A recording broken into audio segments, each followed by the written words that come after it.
Zakon je sprejet, zakon velja. Do konca tega tedna bodo podrobnosti določene v uredbi, potem pa čim prej tudi v izvedbo, najkasneje do začetka šolskih počitnic. Ko se plača račun, se pri tem izpolni izjavo, da boš koristil svoj bon in od tistega računa za družino recimo se potem teh 200 evrov odšteje. V resnici bo uporaba oziroma unovčitev bona za gosta zelo enostavna.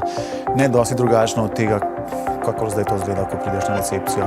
Z osebnim dokumentom se vpišeš, napraviš tako imenovani check-in in tudi izpolniš izjavo, da boš koristil bon. In to je za upravičenca to.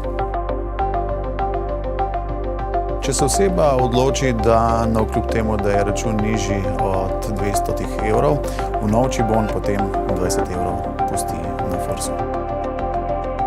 Tukaj pa zaupamo v to izjavo, ki jo posameznik izpolni, in ravno zaradi teh možnosti raznih mahinacij je tudi za posameznika zagrožena kazen do 600 evrov, če bon prenese v nasprotju z zakonom. Tako da mi tako računamo, da se ljudje ne bodo posluževali takšnih praks, ampak da bodo te bone uporabljali v skladu s tem, za kar so bili mišljeni.